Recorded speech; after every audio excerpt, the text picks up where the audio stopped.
Hi, my name is Zealan Turner. I'm the Director of School Communications here at PALCS. This is Winging It. I'm here with my guest. Hi, I'm Nick Yund. I teach 8th grade American Nation for Team A. I also teach Advanced American Nation. Welcome to Winging It. Hey, he joined me with the point. That was a good one.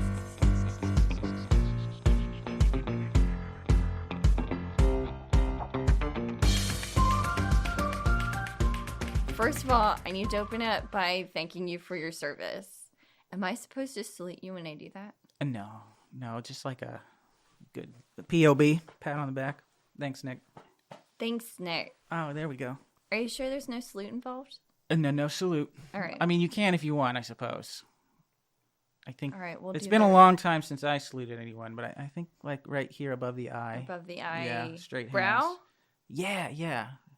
Oh, wait, is there It's Okay, like a solid 45. like you can't bend the No, don't This bend is more like you're like shading yourself from the sun. Yes. All right. Yes. Just glad we're taking care of that. I think a lot of people know this. Maybe not everyone. A lot of people watch the podcast. I have an identical twin brother, and we joined together. Oh my god. Yes, he looks like this. He doesn't wear glasses? That's the difference, yeah. I don't know, that's a big difference. I don't know how he hit the You genetic look- lottery I don't on even know that who I'm one. talking That's to right now. It was like identical twins. Oh, And- it's not and- even like a contact situation. It's definitely just like a he has Yeah, 2020 situation. Yeah, and you know what? He still eats gluten too, so I'm So pretty it's jealous your about fault. that. Your poor wife.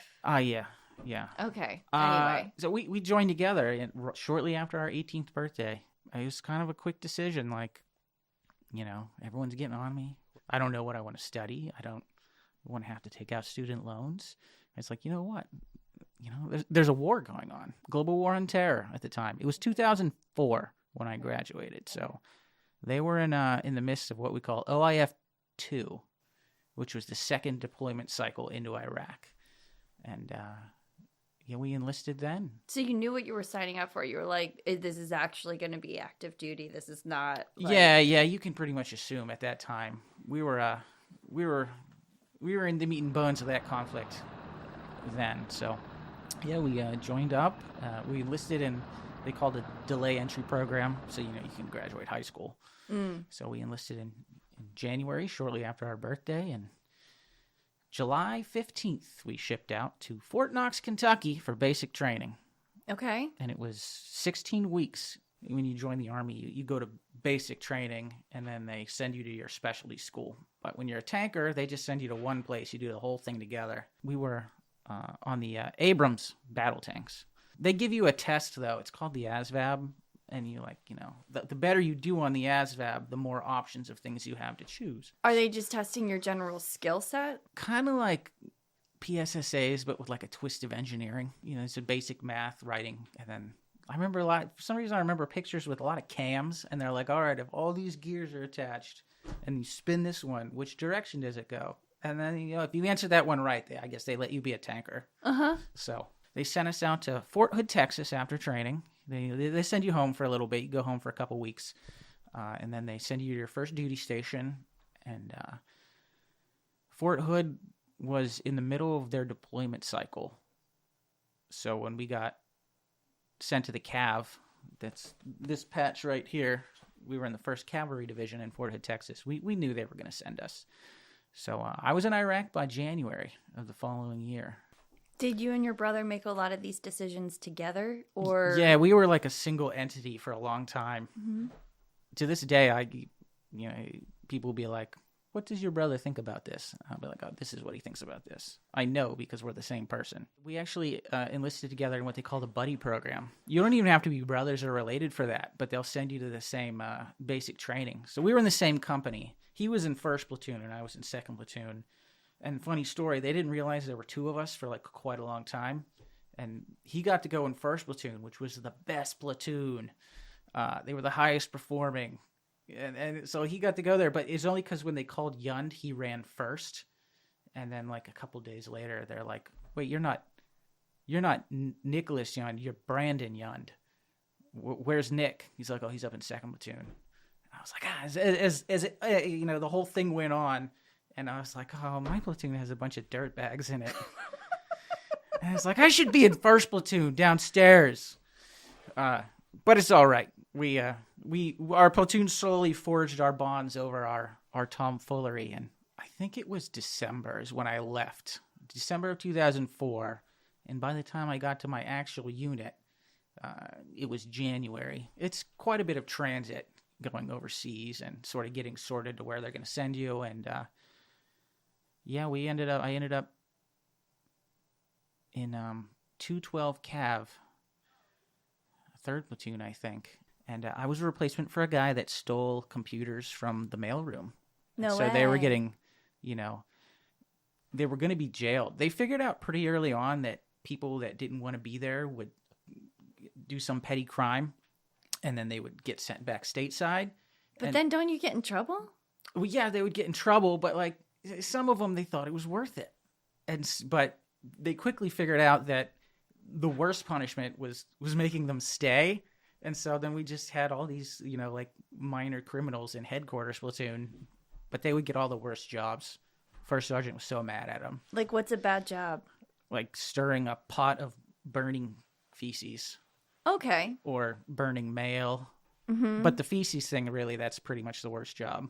Are we talking about like chores? Or are we talking about like this is what you're doing the whole time that you're here? Oh, yeah, like the chores. In the Army, they would call detailed. Like, okay. Hey, we need someone to go. What were some details? Guard detail was a thing. That one's just boring, mm-hmm. standing up in a tower. Mm-hmm.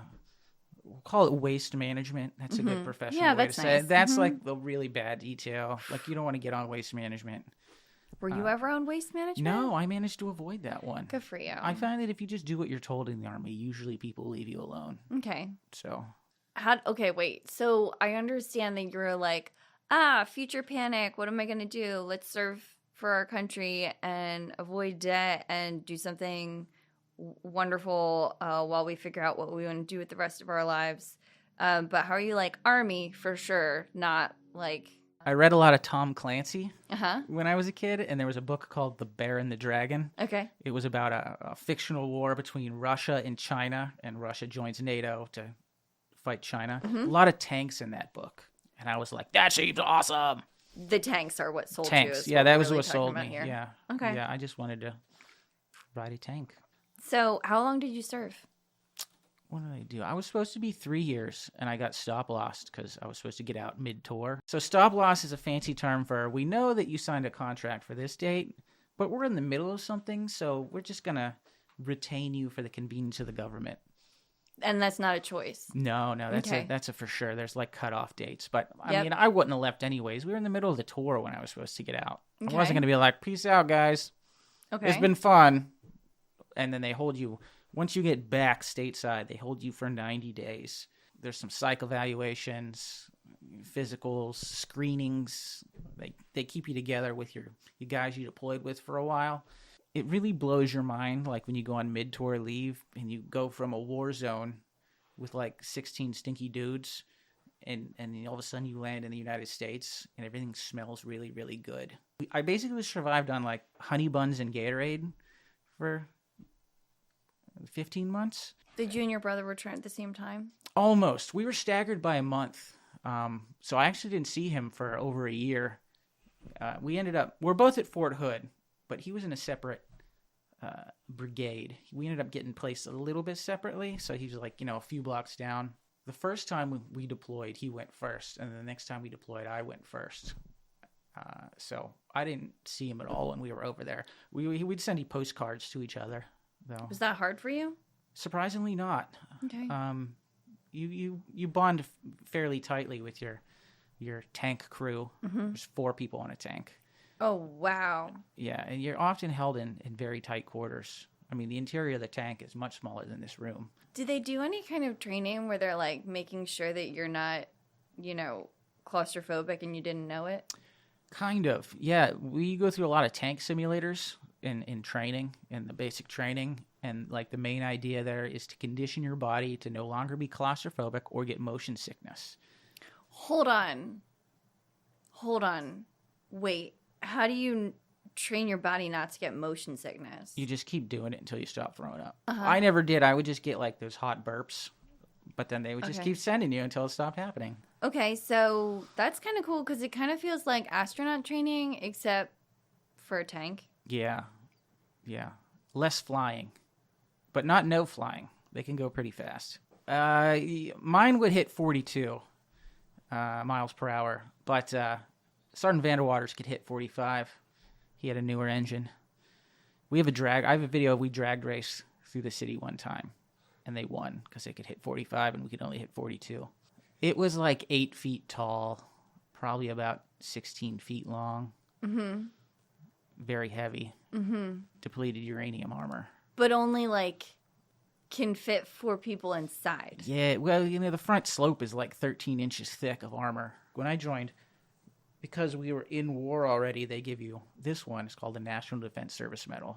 So if you enlist during a conflict, you get that one. Yeah. Because they're like, whoa. Wow, you knew we were at war and you came anyways. Thanks, buddy. Have a medal. Everybody, no matter what, gets this nice rainbow thing, the Army service ribbon. Okay. You just get that for like signing the paper. So you got 2 ribbons right off the bat. Just for showing up. All right. Pretty sweet. Yep. This one I actually earned by not getting in trouble. Oh, okay. That's the Army Good Conduct Medal. If you can like not get caught underage doing anything you're not supposed to be doing, after 3 years, they give you one of those. Did your brother get that too? Yes. All right. No Article 15s for the Yund boys. All right. That's like the, I don't know, detention of the Army, I guess. Oh, these are actually unit awards. So like they're like, your unit was awesome. Have a medal. Were you then suddenly like, I just had this 4-year adventure that was supposed to buy me time to figure out my life after this? Or were you like, yep, let's go. I'm ready. I was very confident that I was going to reach the end goal of, fulfilling career, wife, children, white picket fence and all that. Didn't know how I was going to get there. The first job I did, I worked at my best friend's heating and air conditioning. They had always told me they would hire me when I got out. But, I did it for a while, and I was in the fire department, volunteer fire department. I got my EMT certification. I drove an ambulance for a little while. Really? Yeah. I feel like that's not easy to do. It's backbreaking work. Yeah. I didn't do that for very long. The new GI Bill came out. The old GI Bill was just money to go to college. But a lot of people wouldn't use it because you still, had to work full time and then go to college, right? That's a difficult thing to do. Uh-huh. People do it. They had the post 9/11 GI Bill where they would pay you a stipend so that you could afford to live and go to school full time. Mm-hmm. I went to CCAC, the Community College of Allegheny County, for 2 years, and it took me a while to figure out what I wanted to do. You just signed up and you were like, I'm just going to college. They're like, it's all right. Everyone's got to take college writing 1 and like college algebra. Just do that. Right. I ended up taking like a lot of, poli-sci and economics and psychology. And some of it ended up pretty useful. Like psychology classes are pretty useful in the education setting. Took my dear mother to church and they're like, the Sunday school teacher quit. We need someone to do it. And so I did it. And I ended up really liking it.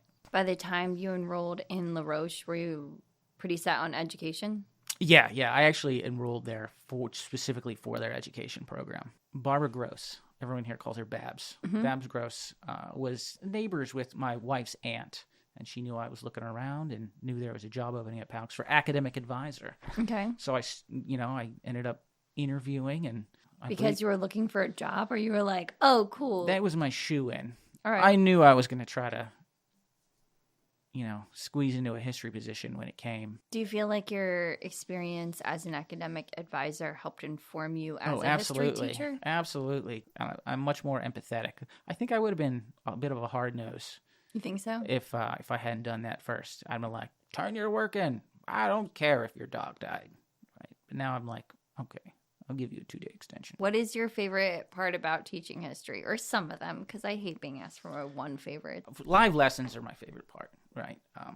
But it's always really fun when you're talking like about some obtuse subject, like the fact that the Continental Congress printed money, but it was worthless. Like, why? And you have to explain scarcity to students, right? But if you can find a way that you can relate it directly to them, that's fun. Okay. Like a lot of kids, it's like, are familiar with collectible cards, right? Like Pokemon cards. Okay. I always use the example of Pokemon cards. I'm like, all right. If you have a Pokemon card that's very rare and it's like a shiny foily one, right? And everybody wants it and you want to buy that card, is it super expensive or is it super cheap? They're like, oh, it's super expensive. I'm like, that's like the British pound, right? It's worth more than $1 because there's less of them. But, Pokemon cards you get from a Happy Meal, they give Pokemon cards out in Happy Meals now. Really? Like, yeah. I have a ton of Pokemon cards in my house from Happy Meals. But they're not worth anything because you can get them from a Happy Meal. The market is oversaturated. Money works the same way. That's why the Continentals, no one would use them. So if you can find a way to take an obscure historical topic and make it relatable to kids, and usually there's a way. What's the most common Pokemon card? Oh, there's a rat one. Okay. It's called like a Rat-a-tat. Right? Oh, I like Very that. weak Pokemon. You get it in Happy Meals. Like, nobody wants your Rat-a-tat, bro. You're never going to be able to trade that away. I'm going to show you a picture of a historical figure. If you can guess who they are, you get a point. And if you can tell me anything about why they are historically significant, you get another point. All right. If I find one that I know, I'm just going to talk about it for the rest of the time. So I seem smart. Yep. That's Sojourner Truth. What did she do? She was a famous abolitionist in the pre-Civil War American era. Who we got here? Oh, Amelia Earhart. That doesn't look. She's not wearing the hat. That's right. The hat. Or the goggles. The lack thereof really threw me off. She's an aviator class. The first woman to fly solo across the Atlantic. Oh, it's my girl. It's the only one I'm going to know this whole time because I shaped my eyebrows after her. Oh, well, you tell me then. Frida Kahlo. A renowned Mexican painter known for her vibrant self-portraits and exploration of identity, post-colonialism, and gender. Oh, that's Frederick Douglass. So he would go around town running his errands and ask the other little boys. They don't know he's a slave. He's not supposed to read and write. He'd be like, what's this letter? And so through this way, he was able to teach himself to read and write when he was speaking at church in his, all African-American community. And they're like, you know what, Frederick, you're really good at this. You should probably, give talks on the evils of slavery. And so he is one of the most famous abolitionists of that sort of pre-Civil War era. I have two possibilities. It's either Elizabeth Cady Stanton or maybe Blackwell. Susan B. Anthony. She's Good. on the That's coin. Who I thought it was. That's She's who I on thought the it was. coin. And I All was right. so nervous to I say definitely it's Susan B. teach her. Anthony. Yes. All right. My bad. Hey, that's is that Thomas Jefferson? Yeah. Father of the Constitution. Nailed it. No, Declaration of Independence. Colonial wife. Let them eat cake. No, that's not. That's not a queen. That's not the queen. No, that looks like some founding father's wife. I'm gonna Okay. go with Abigail Adams. I was gonna go with Mrs. Washington. Martha. Okay. Hey, Oh, you crushed that one. That's because I watched the John Adams documentary. All right, we win. I think I got like 3 out of 12. I just decided we won. Don't publish this. They don't need to know my credentials are fake. Many small acts of kindness done by many, many people has a bigger impact than, one stupendous event. It's really nice. That's what I tell my kids. Okay. Wait. Frosted shredded wheat is different than frosted mini wheat. I'm sure. When you said shredded wheat, I was picturing the squares that are like the square, and mini wheats are like the little bales of hay. Yeah. That's what I'm talking about. The little bales of hay. And are you telling me you eat this? I eat the little bales of hay.